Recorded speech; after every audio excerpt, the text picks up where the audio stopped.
You got the music tier list?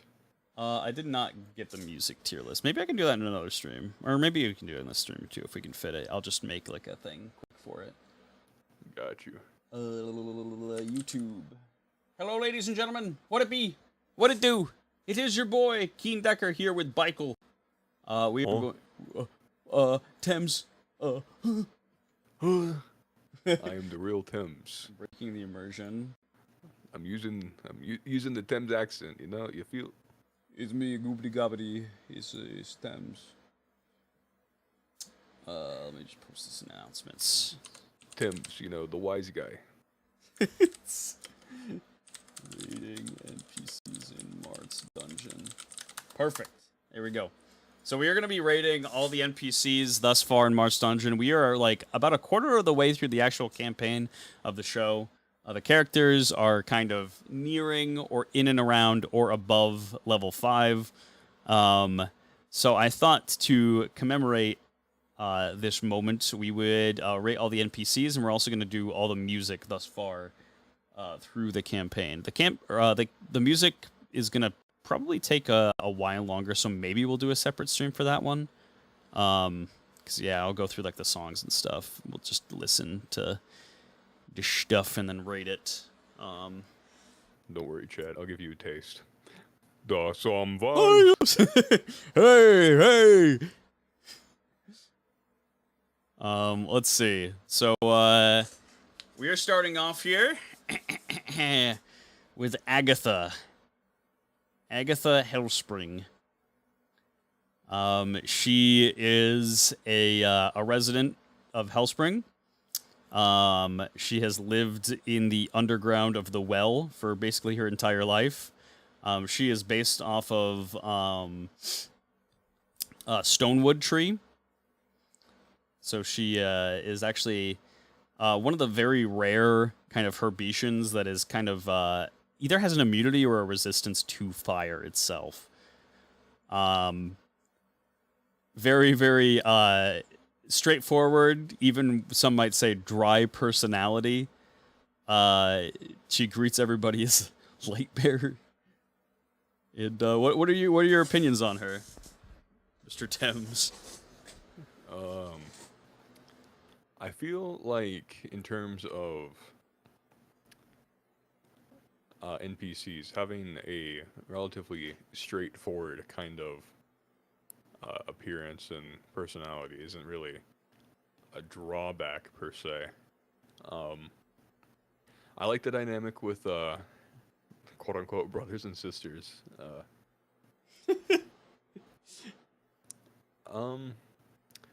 However, we haven't seen much of her interacting with other NPCs or the party other than kind of the immediate like NPC arc with taking down her mother. So I'm thinking like B.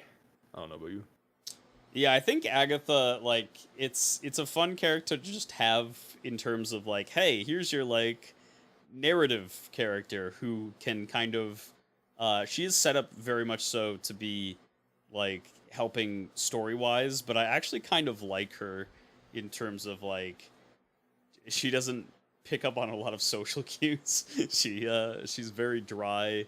I would say she's like low B, because I like her. I don't think she's anything special, but I do enjoy her as of right now. Yeah, definitely not like get this shit off me kind of fucking NPC, but it would be nice to like see some future interactions, especially if she sticks around. And next we move on to Archbishop Redikith. I hate him. I think this character was so fucking good.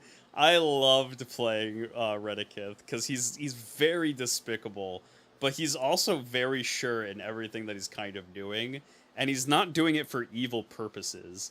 Like he's very drawn to chaos, and he abides by chaos, but he doesn't like indulge in chaos, if that makes sense.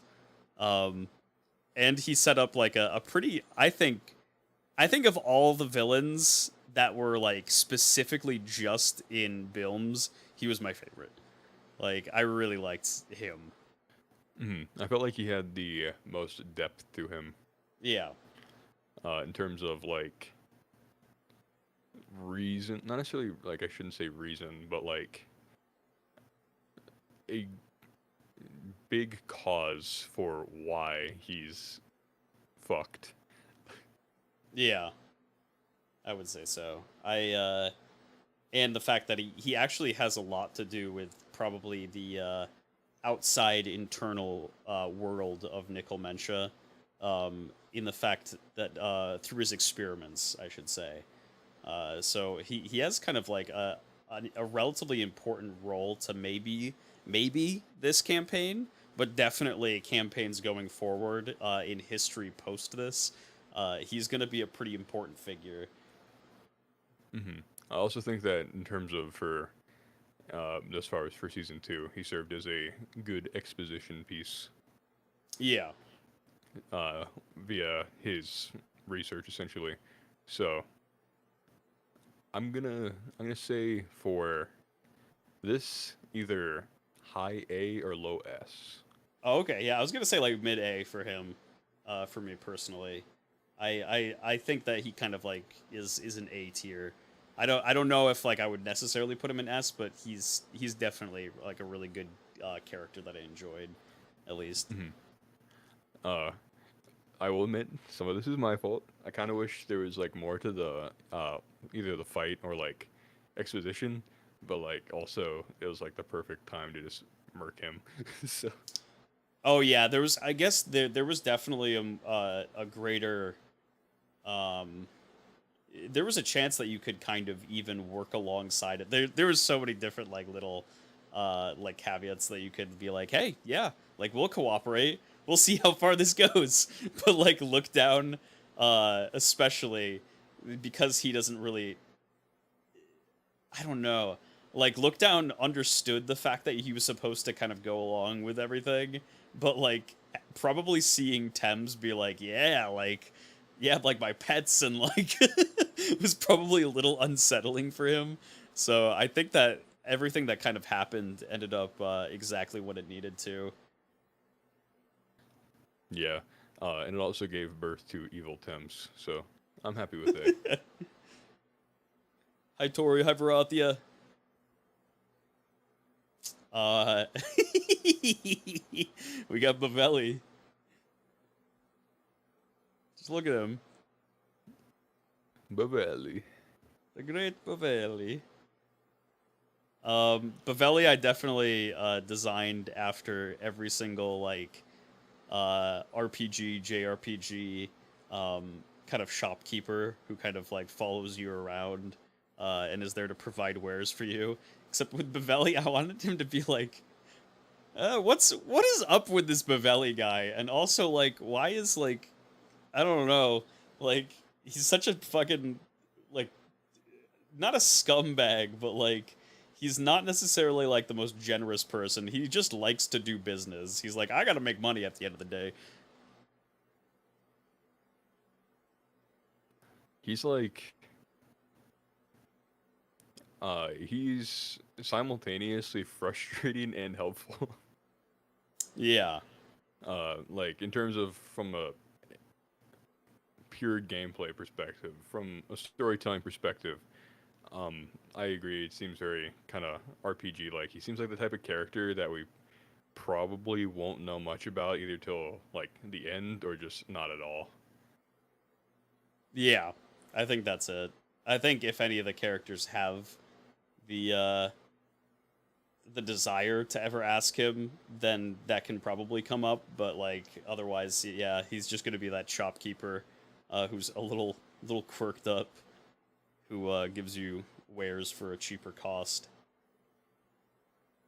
Hmm.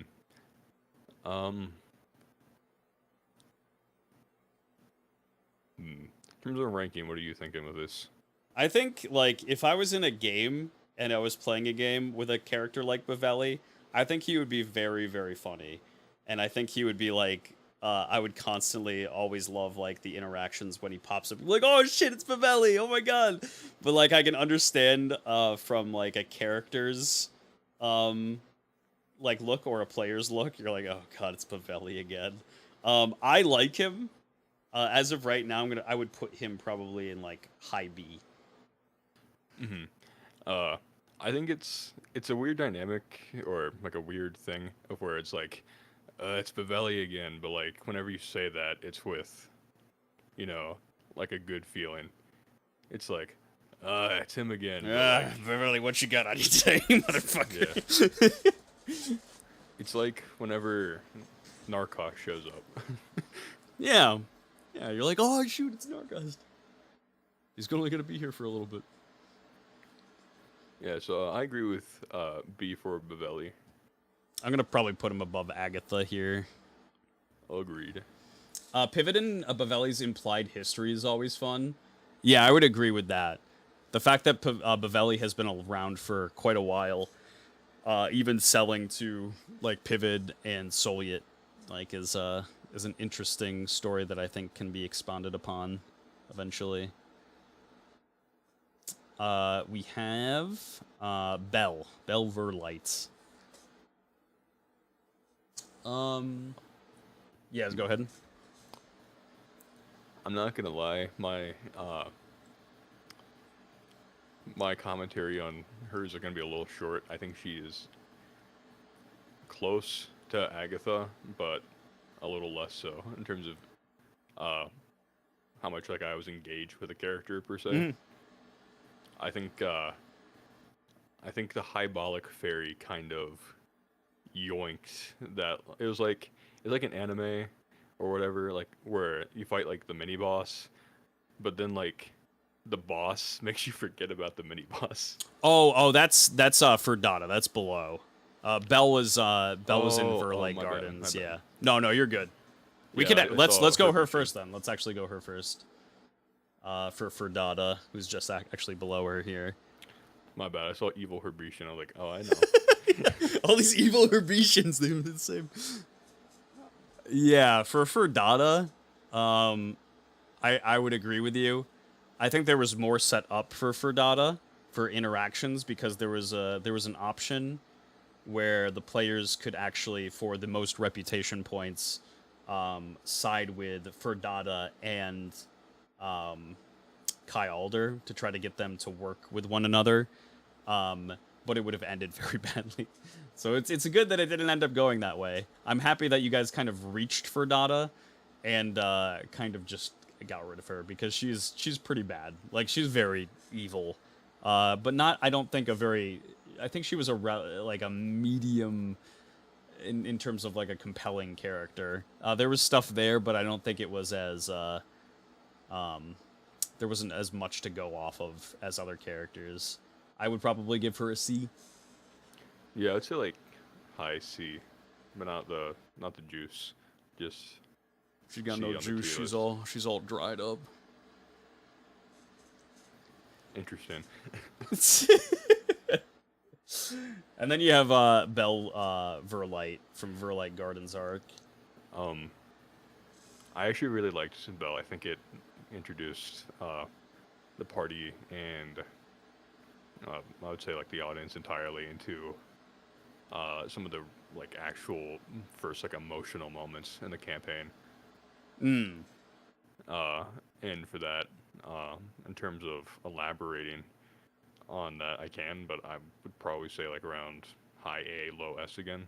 I actually think that in terms of her story, it was a great setup to show, like, not only the kind of shit that goes on in Nickelmentia, especially Batovia, but like how characters feel about things. Yeah, I thought that Bell Verlight brought up the first kind of moral dilemma and stance that all the kind of characters had to take and what they would kind of position themselves to have in response to it. Like Thames like saw it and he's like, that's disgusting. Like you are a monster. And he's just like, I'm not helping you. And just left. Alice, I didn't really give a response, just kind of followed behind you. So she was kind of like, didn't really give much, which I think is perfect for her character. And then you had like Pivid, who was probably like not very happy about it, but was probably curious, I would think. Especially after her story, where she's like, "This is the way Herbetian life is." She give like the first look into like, yeah, like if we don't grow up in a harsh environment and thrive, we don't really succeed in our own society. Society kind of we're like a blight upon them. We're not really allowed to be a part of it. And she's like, "Man, I just wanted to like be a puppeteer, like, and make people happy." So I think she was like a pretty decent character. I would say she's probably like low A for me. I guess yeah. If you were to like detach what like she did for the story versus what she as a character is, I would say like A. Mm. And like you said, gave some backstory for Herbetians. Although I will say, the look down moment was quite PogChamp. Oh, the look down moment was so good, where he's like defend home and then gave her the axe, and she just went up to the tree and she's like, this tree was never here. Like, I want things to go back to the way things were, and this tree was never a part of Verlaine Gardens, and she chops it down. And I could just imagine visualizing that as just she's a small kid trying to chop down a massive tree. So like it is a grueling process of her just wailing on it and getting tired. But yeah, like I thought it set up for a very good moment. I would say, yeah, I would say Redikith is probably higher. So I agree with that position. Pivot was equally disgusted and intrigued, and only really tried to intervene at the other girl's request. Yeah, where she's like, "Please, like, this is Belle right here. Please heal her." And actually, if you had immediately gone to heal her, she would have survived. But yeah, she was dying. So I think I actually like it better the way that it ended up being, because it just set up for such a tragedy, where she's like, "Please just leave. Like, I don't want you here anymore. Take what you need and leave." I also think it's like kind of sad, where it's like, yeah, she is quite fucked up, but it's like, it's, I would say, from a desire to fit in. Yeah. But like they know they can't fit in, so they have to do so via proxy. Especially the oh my god, like the part that I really enjoyed is when she had originally got poisoned.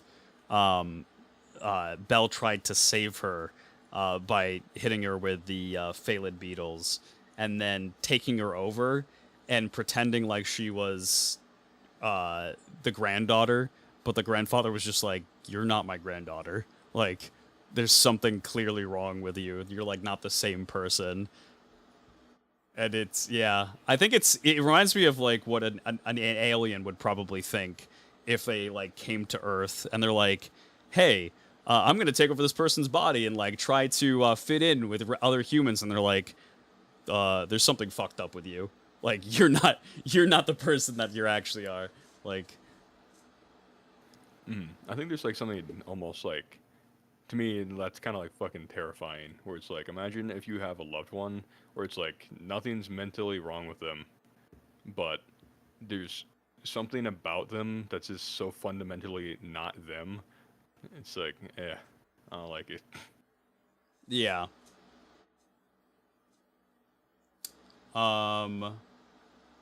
We have Belmont next here. I feel Belmont. I like his character. He's a goofy little fella. I like I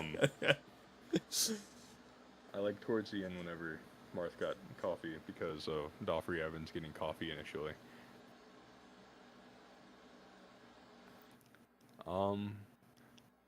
In terms of like his antics, I would say pretty good, but we haven't seen him really much. And I mean, he was kind of limited to that area. I'll hear your thoughts before I decide where I think I should put him.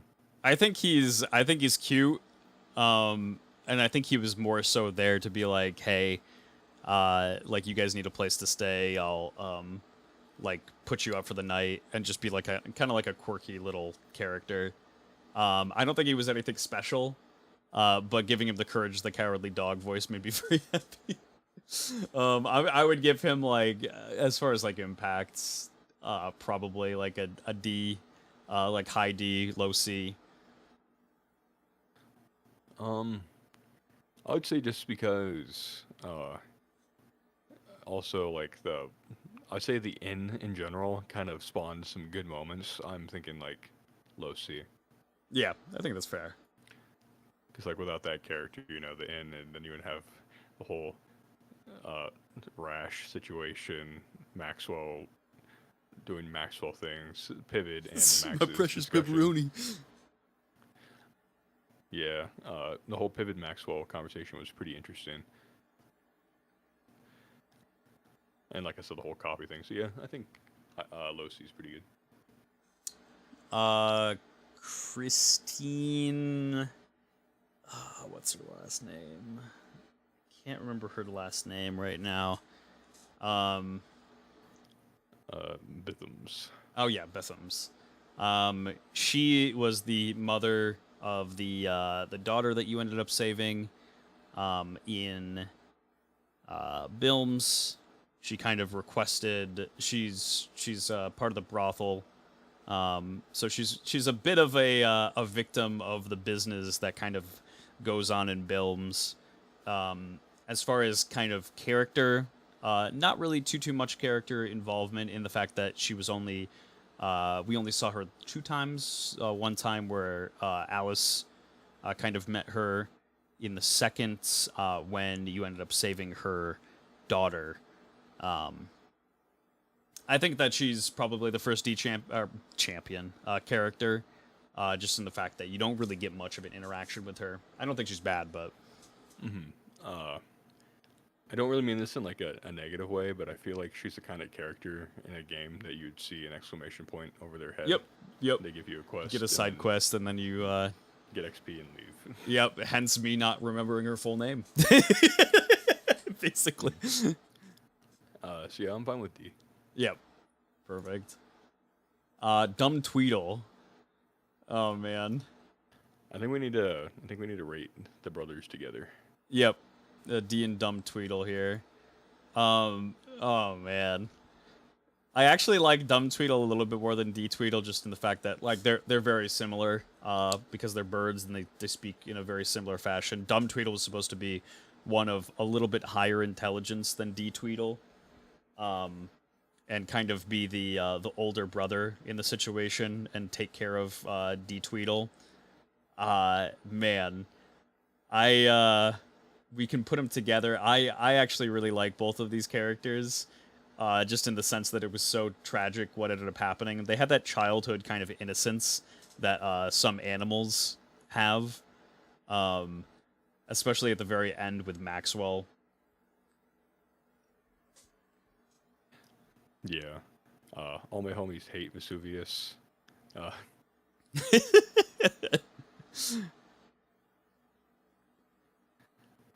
So I would say for them, I would reckon probably somewhere in the B category. I think that it was pretty sad, and the Maxwell one was incredibly tragic. Once again, we just didn't really see all too much of them, except around the whole Vesuvius plot. I would agree. It's not a bad category, but Veli's there. So I would put them in like low B together. I like their characters, but I didn't think that they had a massive impact on things. They were just kind of likable. Bofa D's. This is the first iteration of the Marth Dungeon campaign, the game show episodes. This was Bowtie's character. He was a very quirky, what's his name?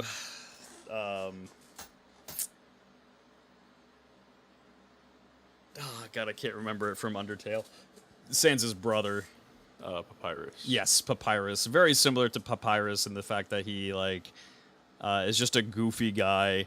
I did like the interaction with him and Pivid, where Pivot was down below, and Bofadiz was up on the guard tower, and he casted chain lightning at him multiple times. He's like, "It's hard from this angle." And Pivot's like, "What do you mean it's hard to cast? You have the height advantage. Like there should be no problem." He's like, "Here, you give it a try." And it's like they swapped spaces. I thought that was the funniest shit because Pivot casted it back at him, and it ended up missing. He's like, "Oh, it kind of seems like you might be right."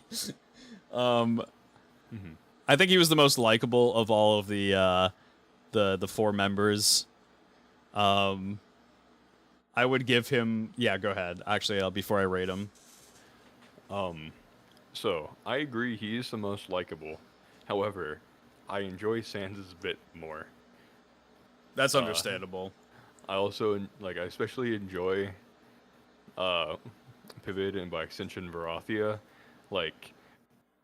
fully making up what Sans means.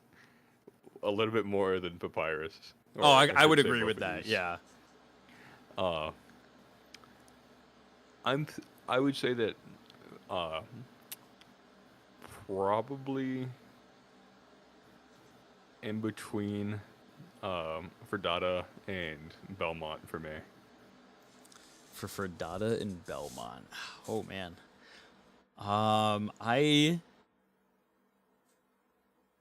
I think I would put him above Frittata. For me personally, just because he's so I thought he was very funny. I loved the character. That was the first character interactions that I got with Varathia's character Pivot, that were absolutely so fucking funny. Especially Pivot's character at that point was done with Marth. He got to the swamp and Marth put everybody to sleep, and they were just there alone. It was so good. I would probably put him right here. Mm-hmm. Yeah, I guess it also spawned a series of unfortunate chain lightnings. Yeah. Which is also a funny ongoing gag. So yeah, I'm fine with that. I think chain lightning has a 20% hit rate maybe in and around there. It's pretty bad. I think it's 10%. It's bad. Because I remember Varathia, I think, hit twice on the steel monolith with the chain lightning, and I don't remember him hitting anything else other than that. It just doesn't, man. Yeah, it's painful. I think doesn't it also have a bad modifier to it? Yeah, I think it has a -2 to hit. It's not a great spell. Hmm. Yeah, I would say. So yeah, I agree with top of C. Bordeaux. I think it's gotta be D tier for me. Yeah, I would agree. I would say that he's above Christine a little. Nah, maybe not. I think Christine had a nice moment where she got her kid back. Bordeaux's just a stupid meathead who just follows orders. We haven't had any interactions with him other than Look Down and Alice talking to him, and he was very stupid. Didn't really add much to the conversation. I would say he's in the D tier, probably lowest for now. Yeah. You heard it here, folks. We 100% support prostitutes over bootlickers. So, if you lick them boots, you get put at the bottom of D tier. Don't be a brown noser. Javier. This is Brunswick's character from the game show. I thought Brunswick's character from the game show was a lot better than him in the actual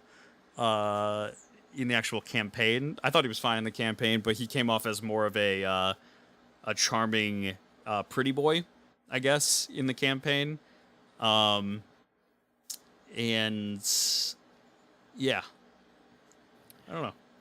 Yeah, I feel like his goofy quirkiness translates more over to game show, and to move him into campaign without feeling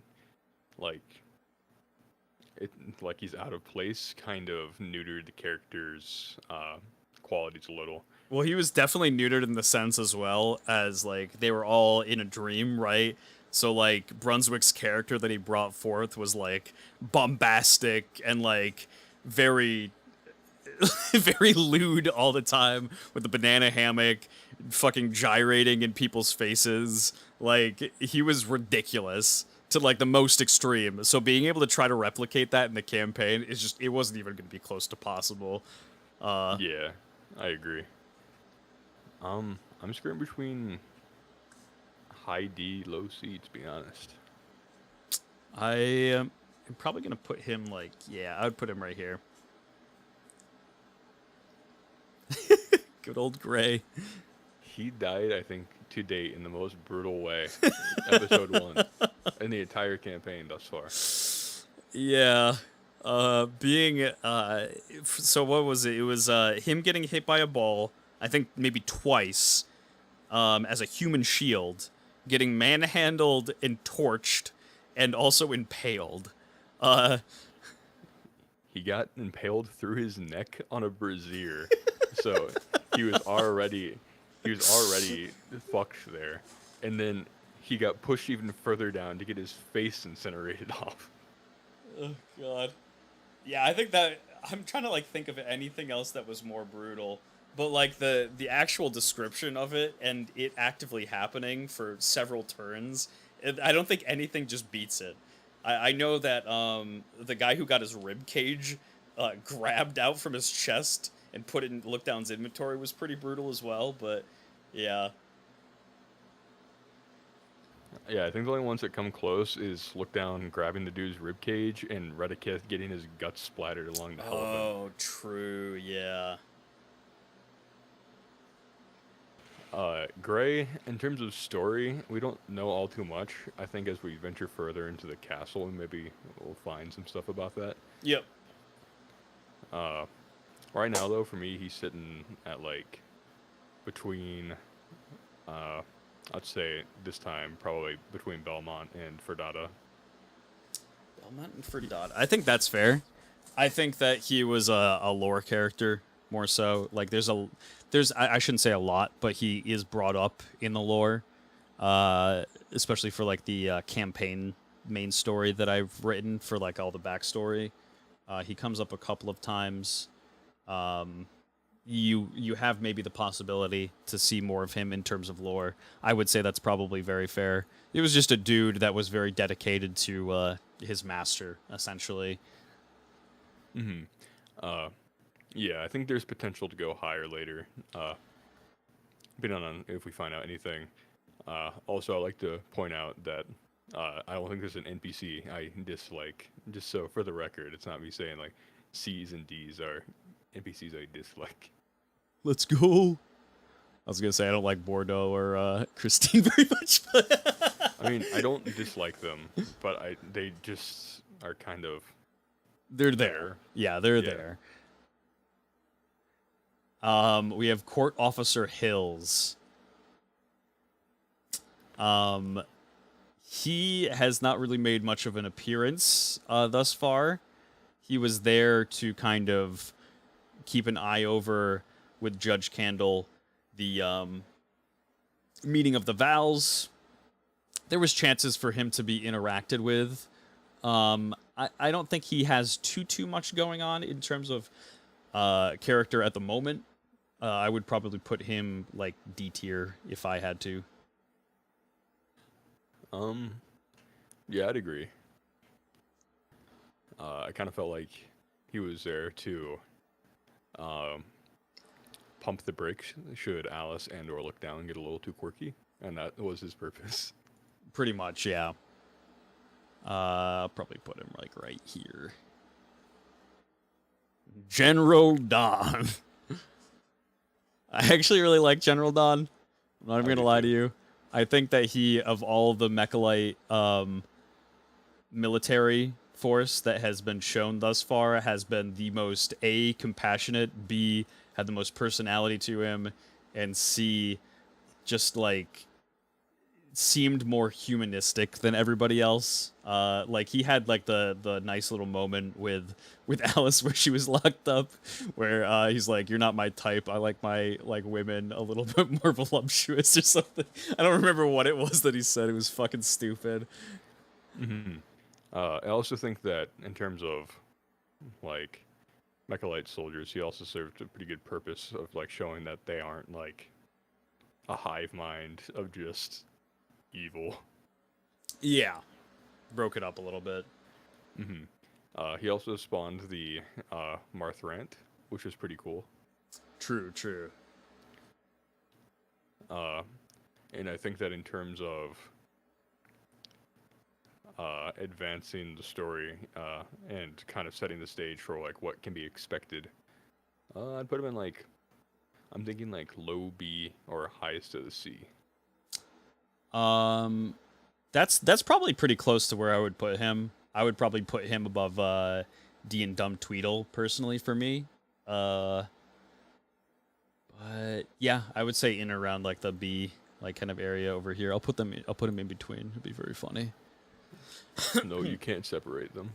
It's I'll put him I mean I love D and Dumb Tweedle. I can put him probably like low B here. I'm fine with on him on either side. I think he's a pretty good NPC. Unnamed character. We'll just. I could always just put him in the unknown tab. This is the character that was in the bar, at Crunchy. He had a chance to be talked to, but it was Look Down and Valrizzi. Valrizzi Realistic was the only one who was going to talk to him, and I didn't want to be that guy. Also, so. I don't really want to rate him. I'm not gonna lie. I don't feel like it's fair to rate him without knowing anything about him. Yeah. We have Duck Goose. He. I'll let you take Duck Goose first if you want.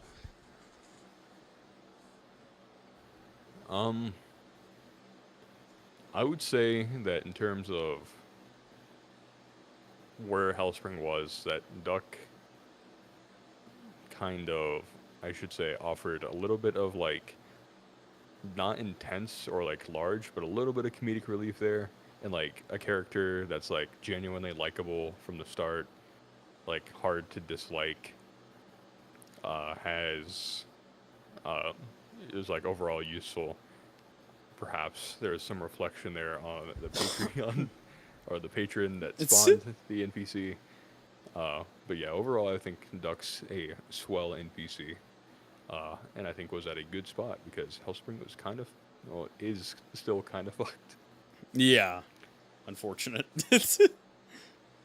I like Duck's character. I definitely wanted to give him the because Duck in real life is actually like very good in what he does. He's very hardworking, and so I wanted to give him like that Iron Chef, like no one else is better than this guy at cooking, kind of thing in Petovia. Well, Petovia if it was just kind of normal. And I think he did offer like a bit of a reprieve for the party. And he had some fun character interactions with Alice and Kai Alder. So I would probably put him maybe bottom of B, top C.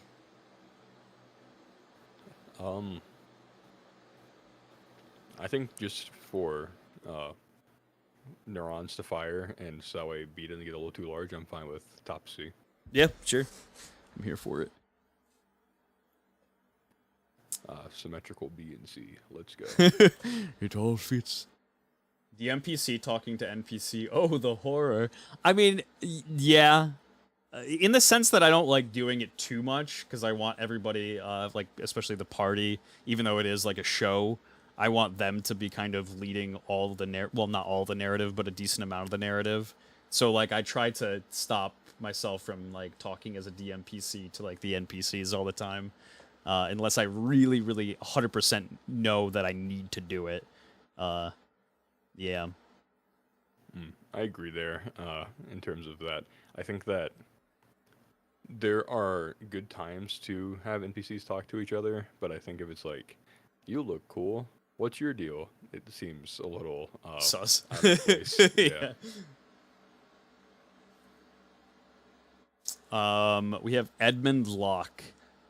Edmund Locke was the salesman in Bills, who was a bit of a con man. He would charge people like an arm and a leg for something that was probably worth nothing.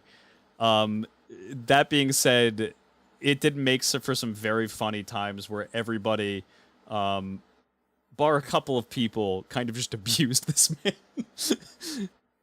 I thought it was very funny in the story, and I thought he had like the right amount of shiesty to him. Yeah, I think Marth was definitely the largest culprit in terms of abuse. Yeah. Tim's just kind of spoke matter-of-factly. And overall, the way I kind of see it is, I like him better than Bordeaux, Christine, and Court Officer. I'm kind of torn on Javier, but doesn't clear the Belmont gauntlet. So Yeah, I would say that he's probably top of D in and around there. Pivot is innocent of this crime. Pivot's just a good boy, man. Also, do you want to hop in here, Varathio? And give your input? What you feeling? I think I would say like right here. I think that's fine. That's probably where I would rate him. Where at? Let me add you to the call. Let me add you. Add friends to TM. Eat.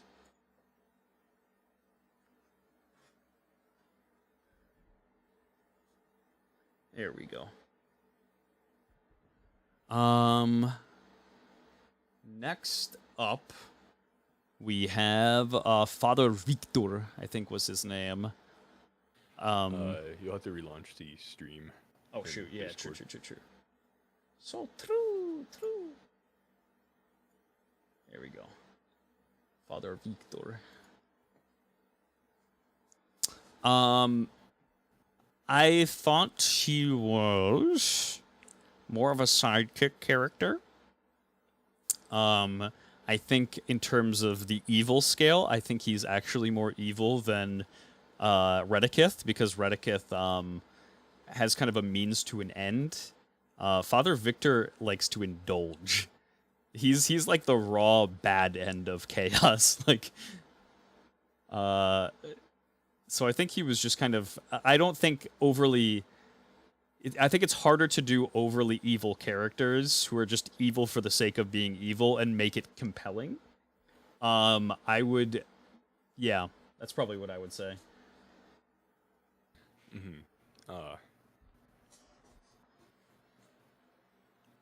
I'm not gonna lie, I'm kind of running through. It's like another character that I don't think really clears the Belmont gauntlet.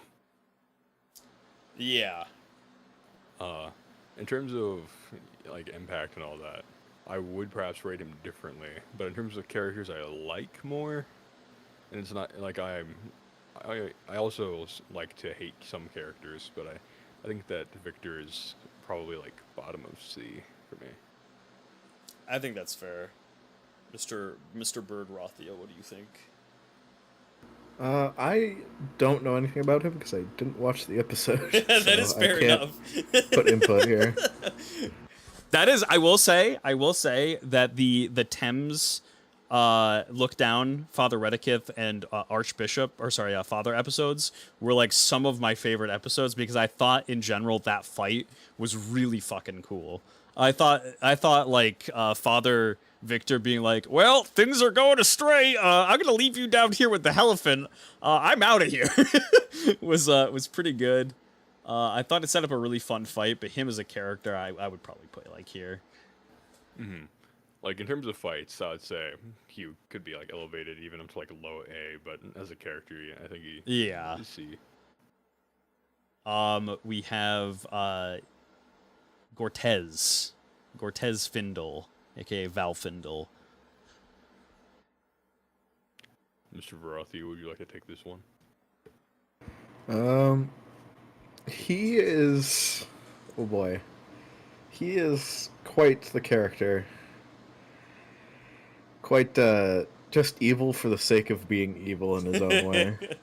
And it's not in, like, the, oh, well, that's kind of gross way, like the father is. It's like you can tell why he's doing it, and he's just doing it because he likes doing it. Yeah. Like, that's just how he was raised. That's how he does it. And it's working out for him. He's got, like, a whole criminal empire thing going, so it's pretty interesting. And I think that playing off with Alice when they actually went to Reddish was pretty interesting because you could tell like he cared a little bit, but really he didn't. He's like, "Yep, go do this, lackey," pretty much. I need you to take care of this, please. What do you think, Michael? I think it's kind of interesting to see like how he very clearly influenced Alice, and like perhaps how Alice's regards for him are far more significant than vice versa. In that, I think his interactions with Alice kind of almost spawned, or pretty much did spawn the entire Reddish arc entirely. And I think that some of the, thus far, some of the peak Mars Dungeon peak. But we peak. I think in terms of story, he's got to be like A tier for me. I'm not gonna lie to you, I love playing this character. He's very, because like I said with the father, it's very hard to make a compelling, just I'm evil to be evil character. But when it comes to like mob scenes, it fits in, right? Like this guy has everything at the tip of his fingers, and he's like, I do not want to relinquish any of it. Like this matters to me, and I will do anything that I need to do, just to make it happen. And he's like, I enjoy it too. I think he puts forward that narrative of like, hey, trust no one. He definitely leaks into Alice's life for sure. I think Jess does a really good job of showing it, even in the fact that she did not want to leave the castle for the attempted assassination. She was like, I got to complete the job. Like, and you're like, wow, I wonder how much of that is like you're scared of what your father will do to you or say to you, or how much you're just like, I kind of respect my father, like in a sense, in like this weird crooked sense. I think he's probably top A tier for me. I think he's very fun, like a really good character. But I think with all the things like he's done, I would agree with top A. I think that if he had a little bit more motivation behind it, I think he could make S, but definitely top of A. yeah, I would agree with understandable. that. Yeah, if we got some more information about who he was, we could definitely slot it in the S. And there's definitely coming up in the story. There is the possibility for that. We will see if it happens. But I would say probably A right here. And his fun is just his voice is just too fun to say Allison. Just like Alice. Alice. It slits the throat of a random person. Lieutenant Greaves. This man was the shit stain. Oh boy. This man was the shit stain of the Bilms arc, honestly. He was like the character that like you're like fighting good versus evil, and then this random side person comes in, and you're both like, fuck that guy, what is this guy doing here? Who the fuck let this guy in? What the hell? That's the way I feel about Greaves. Yeah, he's definitely he was built to be slimy, and that was achieved. Yeah, just a weasel. Mm-hmm. I think he was, like you said, built to be slimy. I think he was built to be murdered and feel good about it. Yeah. Yeah, I'll play it. I think it's even more poetic that it was the Radiant Knight that deleted him. Yep. So- Impact-wise, what are you guys thinking? I mean, like, impact and character-wise altogether, I mean, I would probably put him, like, low C below Belmont. I was thinking top of D, because I don't think he clears I Victor. feel like he had a very interesting level. Like when he was thrown in the Bilms party, he actually added like a better dynamic of threat to it. Because it was like, okay, the Radiant Knight's upstairs, but like we got Rel handled pretty much, so it wasn't a problem. And then Right. this fucker showed up and was like, "All right, time to kill you all." Like, well, shit. All right, things gone foobar. We gotta like panic here. So Murder at the party! I think it definitely. I don't know anything about Victor, so I don't know if he's above that, but I feel like being just under Belmont's a good spot for him. counterpoint, he by extension got Jeeves killed. So Fuck, never mind. He's Well, there you go. Hemlin Rexler. I thought this character, I thought he was very fun to play, and if you ever see him in real life, you're like, man, I really want to punch that guy in the face. He's meant to just be shisty, an information broker. I think it's pretty poetic in what Gortez said about him riding the fence constantly, and then eventually, like, your time comes and you fall off. I think that was a very poetic end for him. As far as a character, I would say I thought he was okay. I thought he was decent. He was at least fun to play. And I think that came through a little bit. I'll let you guys take it. I would say that in terms of, like, I didn't exactly feel like punching Himmler and Rexler in terms of, like, characters made to dislike or made to hate. Honestly didn't dislike him too terribly much. I thought he was a little slimy. He kind of reminded me of the average New Yorker. I'm walking. In terms of, like, the shit he pulled, it's like, he did manipulate Look Down, but then again, I'm pretty sure anyone in Reddish would, so... True. Very true. I think for me, he's, like, right after Duck in the C tier. Oh, okay, cool. I was going to put him, like, mid-C. What do you think, Barathia? I think mid-C is fair. I'm gonna I ain't probably really got anything more to add. I'm probably gonna put him like right here. I would say, in and around here. Mm-hmm. I think it spawned a good dynamic between Look Down and Alice, where, like, Look Down's being transformed into an agent of the Mafia, essentially, and Alice is like, "What happened?" I also think it set up a good moment with Alice in the fact that, like, her dad asked if what he was saying was true, and without hesitation at all, she was like, "Nope, he's lying." And he's just like, "Bro, what?" Cinder block to the ground. Rest in peace. The GOAT. He's Jeeves. Jeeves. Oh, man. I thought this character was going to be, like, a complete, just, like, breeze over. I didn't actually have a lot planned for him. I kind of made him after the character that me and Brunswick would have together every time he came over.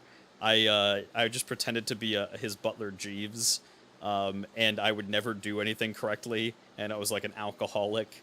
And he's like, "Jeeves, you're ruining everything." And he's like, "Oh, my lord, I'm sorry. I can't believe I goofed up again." I thought Jeeves was so lovable, though, in this campaign. I'm not even gonna lie, I fucking love Jeeves. The fact that he died made it very sad, especially since he was so close to getting away. I'll let you guys take it.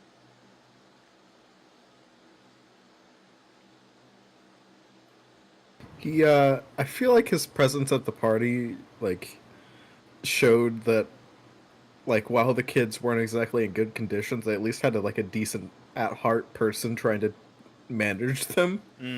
True. Jeeves was like, I'm terrible at my job, but these kids, they're doing it. It's... And I feel like having him almost escape and dodge so many swipes from that Chaos Knight, it's so fucking tragic that he couldn't make it out. Yeah. So I feel like that's good. Good. I feel like he deserves B tier just because he's that good. Mm-hmm. I think just being able to pack, like, a lot of implied character just within, like, a short time there, and then absolutely fucking clown a Chaos Knight, or, like, indirectly, I think earns him a good spot at in the B tier, like Barathia said. Yeah, I would agree. I would say he's, like, towards top of B tier, in and around Bavelli here. I do like him more than Agatha. Yeah, I would agree. I like him more than I would say probably right here. Dolphy Evans. Was the clairvoyance. at the party in Bilms. He set up a good narrative. I think that he was very pivotal for the story. The fact that Pivid and Alice had to kind of play along with what Future Sight was telling them was really interesting. Alice was constantly trying to throw no matter what, which was also equally as interesting. Meanwhile, Pivid was stressing the fuck out, trying to keep everything in line. But I think Dalfrey Evans, especially the way he was interacting with Alice, was really, really good. I liked being able to do that in the story, because I think it sets up a lot of, like, oh, shoot, or, like, aha moments. I'll let you guys take it, though. I feel like Dolphy, indirectly, or I guess kind of directly as well, saved Bilms from being a disaster. Or at least in terms of, like, maybe losing a party member. That party member is 100% Alice. I think that in terms of character, that we got a lot. We also had, like, the introduction there at Belmont's Tavern. I think that, yeah, he had enough personality, enough kind of introduction, and kind of saved an arc from being catastrophic. So I'm down to, like, put him, like, low B.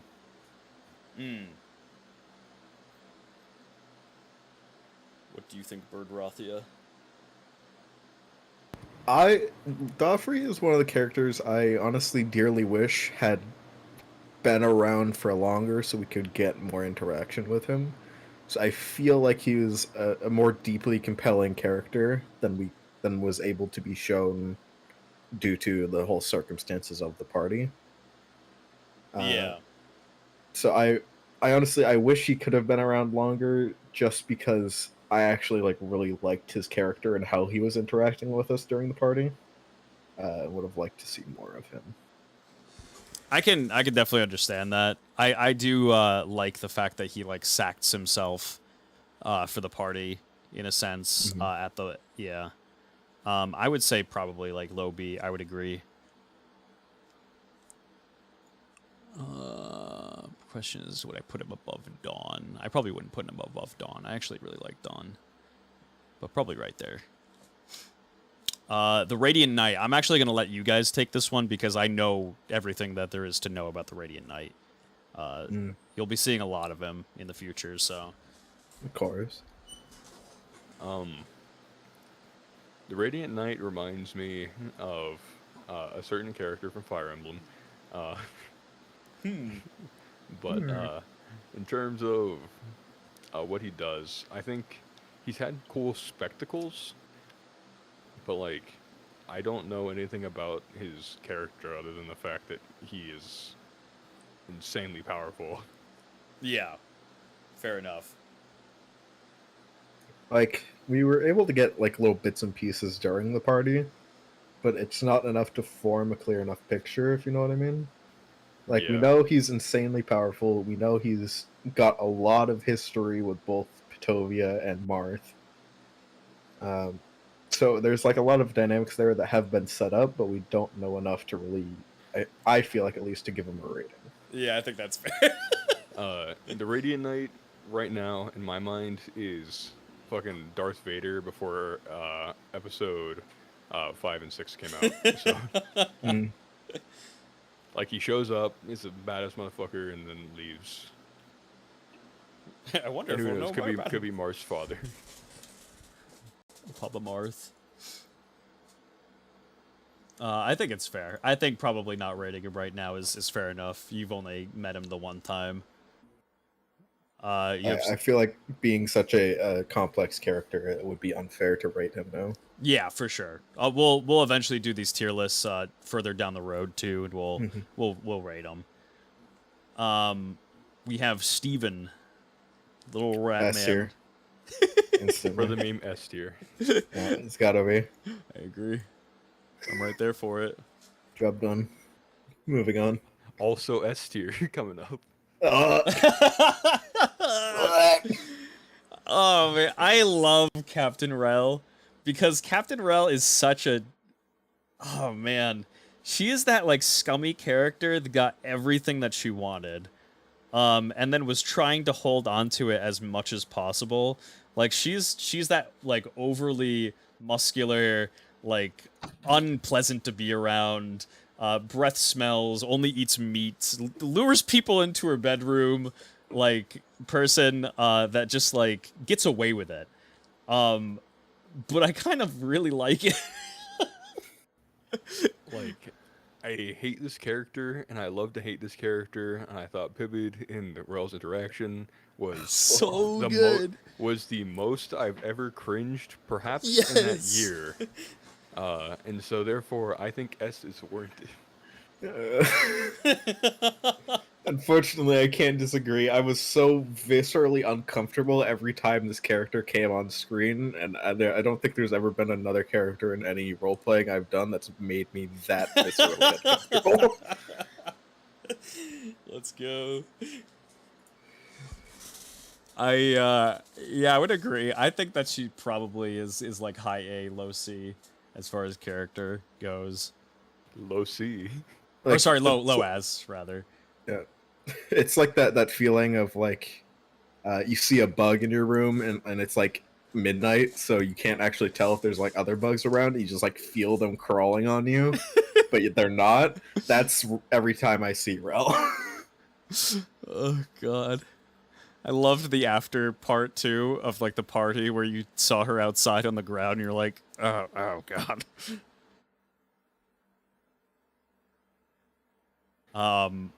We have Saint Nickel. In my opinion, bro is literally a god. He's delivered gifts and was insane. So I don't know if I want to rate him. Fair enough. I'm right there with you. It's All we know is he gave us some cool stuff on Christmas and then fucked off. So oh god, what am I doing here? Sans Undertale. he is great. I love him. I like his bit more than both of these. Sorry, Bowtie. This is true. It is just very funny in the fact that like Pivot just like knows how to communicate with him. Like I didn't actually expect that, and I was fucking loving it. I expected you to be like, "Do I have any idea what this guy's saying?" But you're like, "No, Sans. I know." I know you want a body, but we can't do that right now. Skeletons are very hard to source. So fucking funny. Hmm. I'm tempted to put him next to both of these, but like in between Duck and both of these.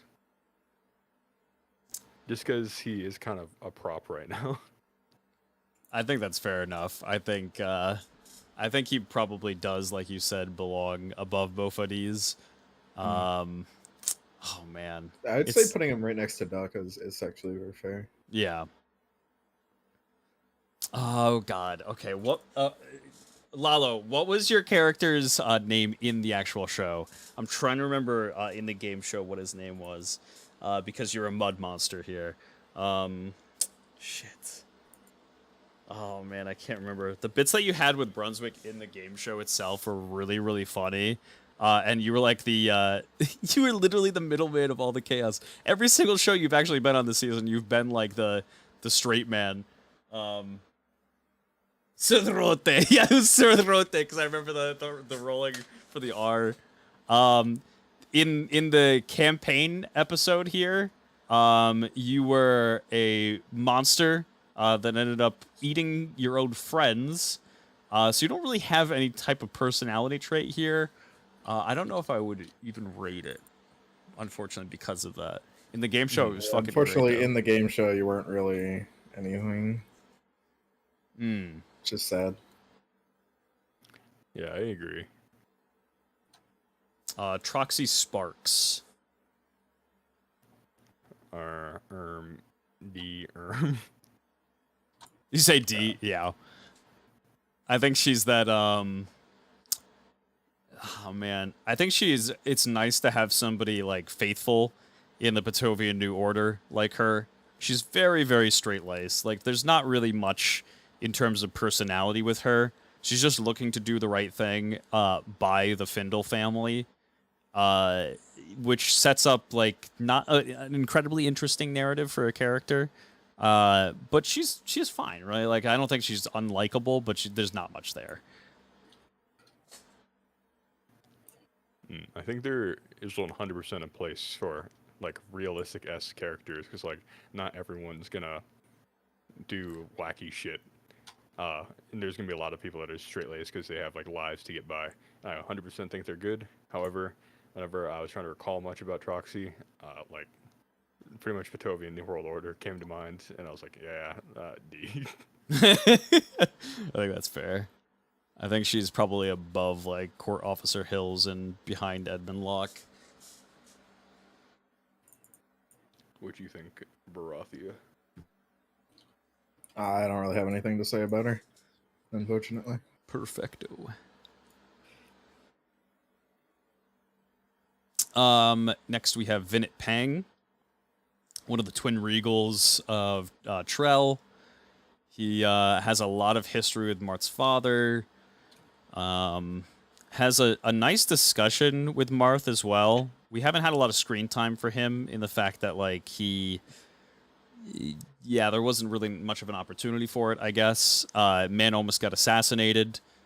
But I think that, like, I think his character just makes sense, I guess. I won't say that he's anything outrageous. He's just a wise old man who's getting older in his years, very stubborn. His son dies. He says that scale culture does not really, like, your time comes when your time comes. We're not going to bring you back to life. So he definitely learning more about scale culture from him was nice. Yeah. But I also feel like he has more to him that we haven't been able to explore as yet. So Yep. It's like I think it's also a pretty good subversion of like the old wise ruler trope, because usually the old wise ruler is portrayed as like stubborn in a sense of like they literally cannot be won over. Like they probably would be mad about their son being dead, or like very sad in that regard. I think that he's a nice little twist on it thus far. I would probably put him maybe just above Belmont. I agree thus far. I think that's probably pretty good. We have. Let me think. God, what is your name? I know I said this literally like 100,000 times in her accent because I wanted to just give her a very specific voice right off the bat and just a feeling that you're supposed to have for her. Melanie Durang. She is awful. I can't stand this character. It hurts to play this character because she's so just bad. Well, not in the fact that she's like a bad character, but she's just despicable. I don't like her. Yeah, I agree. It's one of the few where it's like some of the characters that I love to hate in March Dungeon, I feel like some other things other than just hate. Not for this character. I kind of just hate them. Yeah, she's just a hateable character. She's like the side of Alice. She's like the one side of Alice, right? I think that Alice and her kind of line up in just that one particular facet, but there's nothing else that they have in common. Yeah, I don't know. I would probably put her like... I'm gonna put her probably for myself above Edmund Locke.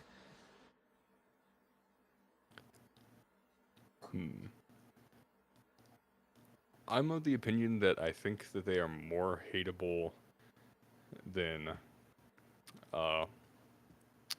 remember his exact name real quick. General Greaves, but I don't think they're as impactful. Yeah. So I would say like top of D. Definitely fair. We haven't really got a lot of interactions with The advisor. this boy. He was gonna have some funny moments, and surely you will probably be seeing him more. For now, I guess I probably wouldn't rate him. I would agree with that. Agreed. We've only seen him be a little bit of a molding Marvin thus far. Burdame. Killed System Freeze. S. Yeah, full Chad. I think Burdame's I think he's very Chad-like. I really like him. He is like a breath of fresh air when it comes to just soldiers and just military in general up until this point. A lot of them had a lot of kind of personality traits, and some of them were completely incompetent. I think he's very just par for the job, right? I think he's intimidating. I think that he is extremely protective, and he will set people straight without a second thought. Like, it's nice to have him around. He actually feels competent. You could Yeah. actually see him leading the defense of a full city, especially one as important of the border city of Trill. I'm not gonna lie, I kind of like his character more than Bavelli, and I think he 100% has the potential to be more impactful. So I'm fine with low A. Yeah, I would honestly, agree. I would agree with that. I honestly Also, wish Joseph like we Freeze. didn't have to hit him with the book because of Alice. I just want him to be a good boy. Lalo says S tier. Was Lala playing Berdame and No, Lalo was alongside Burdame, and then when oh god, what was it? Marth was like, "Yeah, I'm sorry that like your friend like had to die like that. That's pretty rough." And everybody in the party was like, "No, trust me, it wasn't that big of a deal." Burdame fucking murdered his ass in one shot. Yeah, so while Varathi, I would agree that normally him being booked is a bad thing. He did kill System Freeze because of it, so yeah. IRL, for real. Yeah, Freeze is dead. We have Thames's father and Thames's mother here as well. I want to hear y'all's thoughts on this thus far. I actually quite liked Thames's father as he was shown to us in the dream sequences. I feel like I could tell why Thames would become the kind of person he is with a father like that, you know? So I feel like he's definitely got at least B rating, if not higher. For this mother, I'm not so sure on that. I don't think I was paying enough attention to know. Yeah, I really like Thames's father in the fact that, like, well, I like both of his parents. There's a lot in his backstory that give them a lot of kind of solidified character moments. Thames's father, though, like, I think is very interesting in the fact that he's just this guy who wants to provide a quality product to people, enjoys the craft of blacksmithing, and is not in it for the money, right? Like, he's entirely that character who's like, I'm going to sell this for just a little bit above, like, the actual base value of the material that I got for it, just to break even and have a little bit for ourselves. But he cares for his family immensely. So, like, that disjoint between him and Thames's brother is so good, and there's so much more to it. But from what we've actually seen, I would probably put him in a B for like the dream sequence. Mm-hmm. I agree with B. In terms of what's been portrayed thus far, and I'm really trying not to include backstory stuff here, I think that he is more interesting than Thames's mother currently. Yep. I think that he does a good job of showing, like, Thames is basically just an incredibly bitter version of him now. So yeah, I would say like B works for now. Perfect. I'm gonna probably put him. Oh man, Jeeves. I'll put him like right here, I would think. As we learn more, I'm sure he'll probably go up. And Thames' mother, for now, I would probably put, from what we had actually seen of her, probably about here, I think. I was thinking like between Belmont and Bennett Peng, to be honest. Oh, interesting. Oh, yeah. I guess that is true. Hemlin, Ferdada. Yeah, I guess I can't realistically put her right now above Vinit Peng, just with his impact. We have Larry Tabelli. Larry Tabelli. Bro is a certified buster, both in the full backstory and what's been seen so far. So Yeah, he's just such a, oh man, I can't wait until like the actual backstory for Thames is brought out and published. Well, not published, but like everybody else can see it, just to see how much this guy is. Oh man, he's such an asshole. He's so bad. As far as what we've seen in the dream, we got a little bit of a taste of it. He's very despicable. I would probably put him like low B.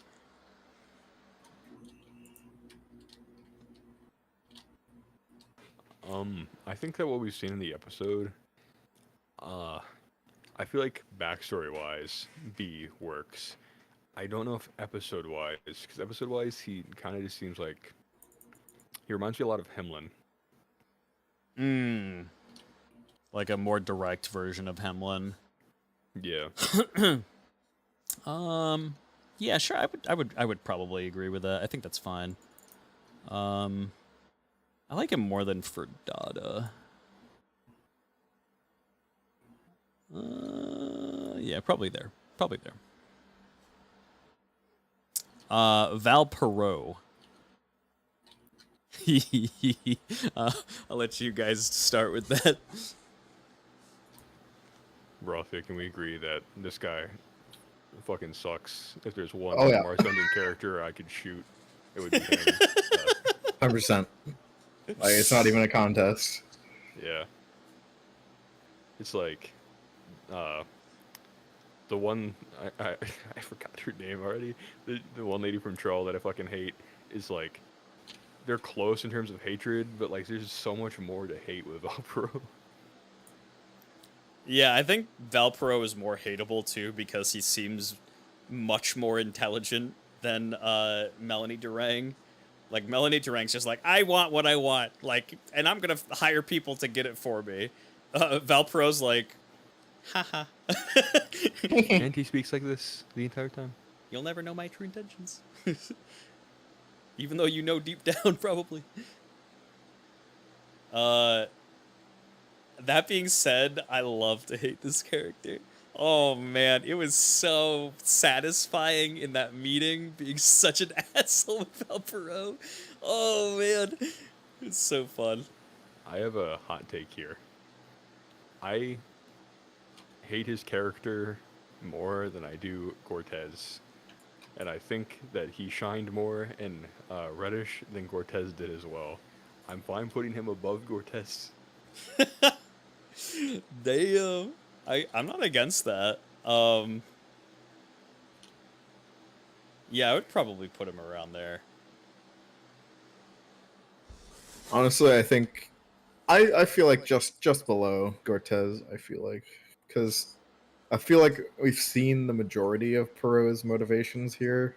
I would like to see more of Cortez's, so I think that would place Cortez up just a little bit more. You know what I mean?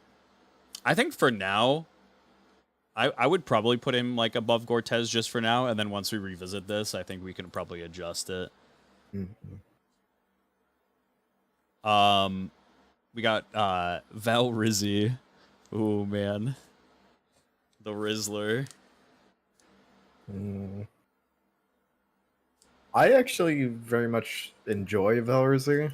I feel like he's kind of exactly the kind of person Lookdown needed looking after him.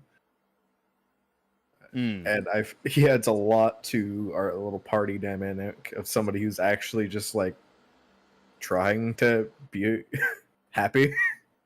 He's trying to be happy. He's trying to be like a good person, for what it's And worth. it's like kind of similar to Maxwell, but different because he's actually competent.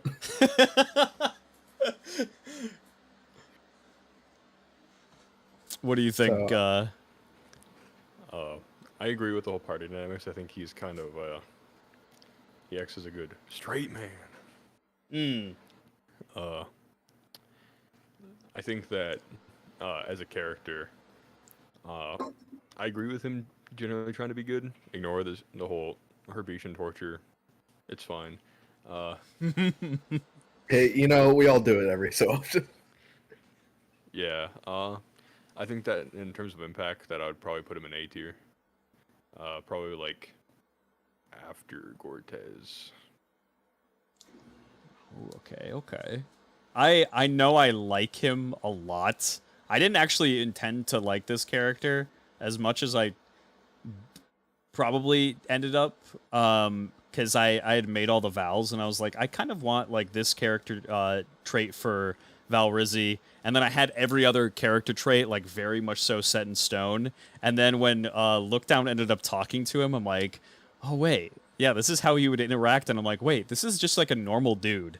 This is a normal guy that like sees what's happening in his city and he's pretty disgusted with it, and he wants something more.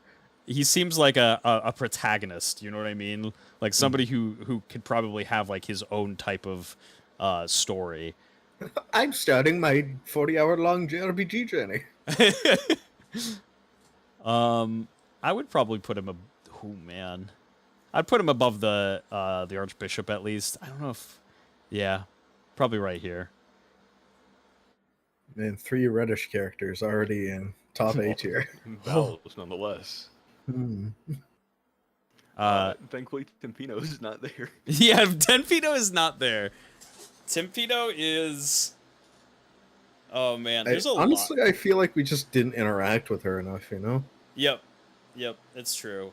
She for the most part kept pretty quiet.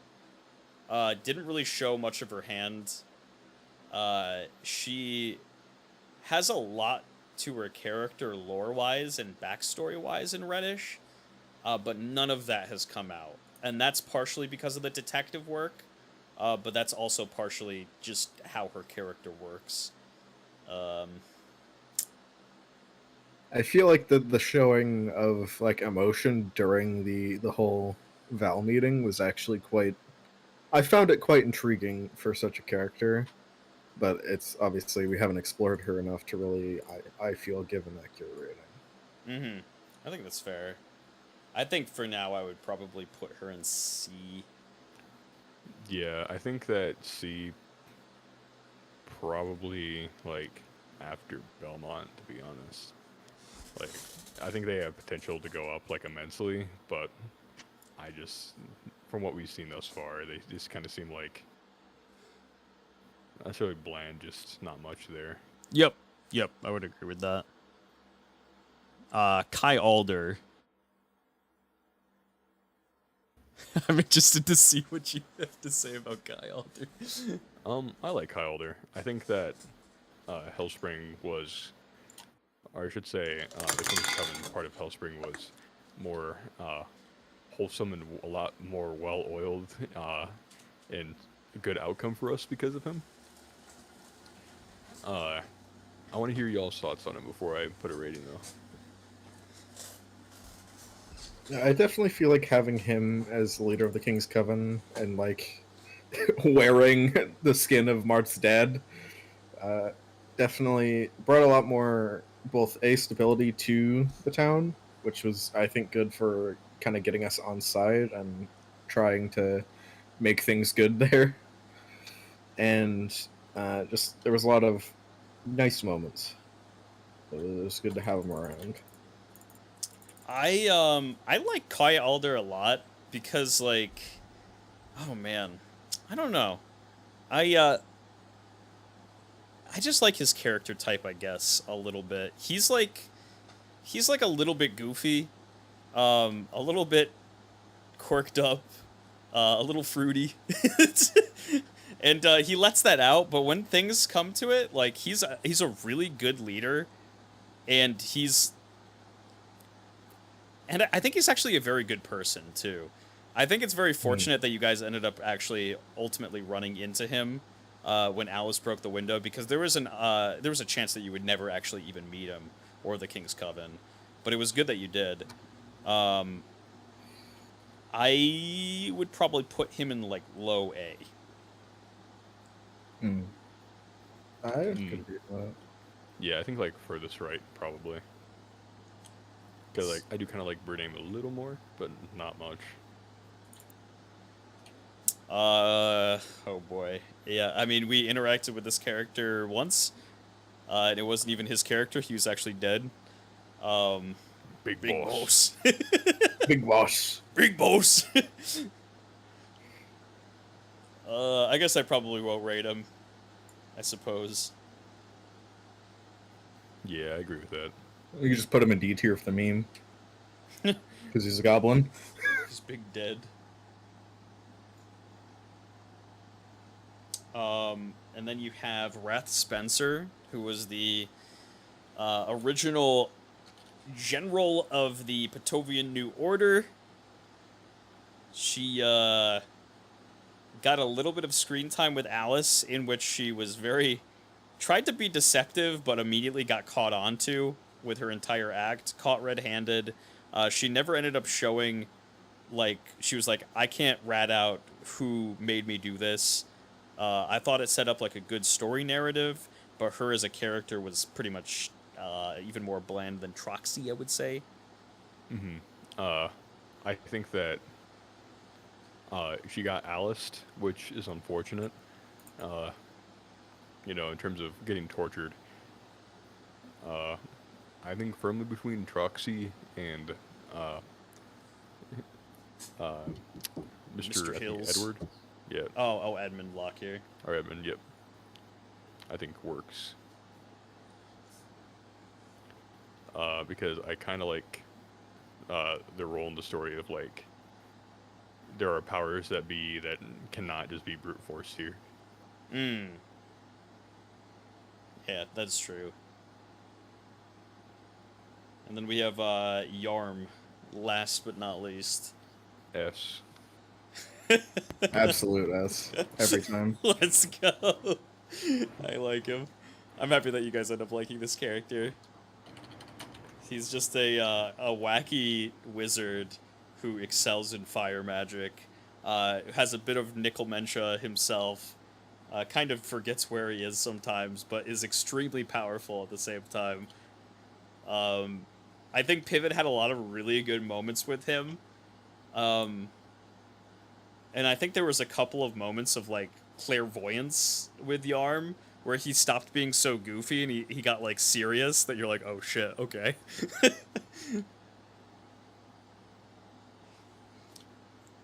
But, yeah, you know, I mean, I'm is it below Captain Rel? Or is it above Captain Rel? Absolutely above Captain Rail. Fuck that. Oh shit! Steven's got to take top, though, so... Of course. So I think that looks good. Nice, I think that's a good list. That looks pretty good to me. Bordeaux. Let's see. Yeah, I'm still trying to decide whether or not I like Bordeaux more or less than Christine. Yeah, he was just like... I think he had a little bit more screen time than she did, but he's also just a lunk. I modeled, or I had Tori model him after, oh god, what's the character?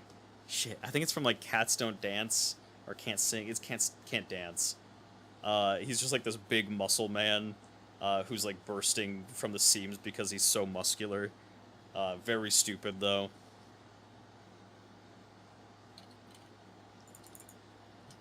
But yeah, I think that's a pretty good tier list.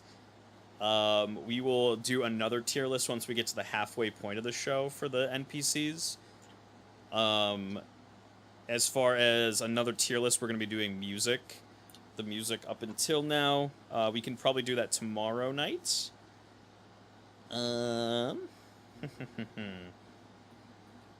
Yeah, and I think we'll do that up throughout the entire campaign. Could be a fun little thing to do. And we'll see where the adjustments are for the characters. Prediction: Steven creates Steven tier above S tier. The S tier just becomes Steven.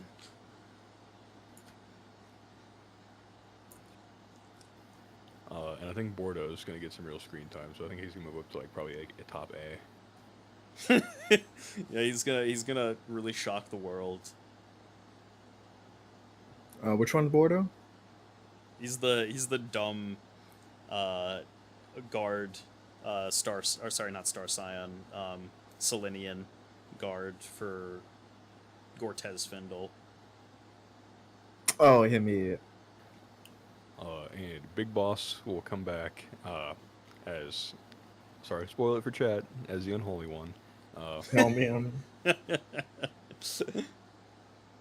Big Boss. Big boss. It's so fun playing fucking goblins. They're so fun to do. Meanwhile, Pivot over here just sobbing. Just trying to exist. Maybe stand up, won't be fell anymore. But I can't. Get some life alert. I've fallen and I can't get up. Wait, with what money? We don't have none. Yeah, Pivot's actually fucking dead broke right now. Yeah, and Tim's actually made life alert more. Just in the forge, press a button if stupid shit. Have a little Considering how many assistant times voice. he's gonna mess with chaos shit and get clapped for it. Yeah. I like the moment where Thames like gets woken up and he's like, okay, listen, look down. I need you to stay close to me, just in case anything happens again. Yeah. I'm taking another look-see over the list. Yeah, I think it looks pretty solid. There was Vesuvius too, but I remember. Maybe I just didn't download the token. Vesuvius, I'd probably put in like low B, maybe high C. I think low B works because that's a big secret, and I think that if it comes out, that it'll be very, very bad. Yeah. Max covering the Triss. Yeah, Max actually having to cover that is so fucking tragic. Yeah.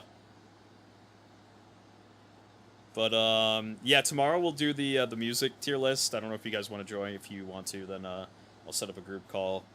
And then Friday we have another Marth Dungeon episode for the campaign, in which we last left off, which I'll just give like a very brief description of what happened in the game show episode. Basically, Burdame and his men show up to Marth's castle, and they're searching for Alice, and at the very end of the episode, they find Alice, who was trying to get her golden toilet back before she booked it. And Marth put them to sleep with the Book of Naterna, and was like, we gotta fix this. They're going to ruin everything with this. And so he changes and manipulates the story of what actually happened in the fact that he invites them into the castle to take care of Alice, because Marth's like, yeah, she came here, took up residence, is locked inside one of the doors, and she had 3 associates with her that were trying to guard her. I could use your help extracting her. So he was kind of more alongside for the ride of just like, hey, I'm going to help you guys out. Your leader who tried to get assassinated, the person who did, is right here. They end up, by the end of the episode, killing Alice and waking up inside the castle after they fell through the floor of the castle in the dream. Marth moved them down into the basement and added some rubble there. So it'll be an interesting take to see where it goes from there, what Burdame kind of says to Vinit Pang, and what Alice ultimately decides to do. Be prepared for either massive throws or massive clutches. Yep, that's pretty much next episode, and I'm really excited for it. We're gonna have some map making too. What are we at? We're at 12 right now. I'll probably do that tomorrow. Like early tomorrow during the afternoon. Nice Patreon map making stream. But thank you for watching, chat. I really appreciate it. Hope you all had a lovely evening. And as always, stay beautiful, my friends. Peace.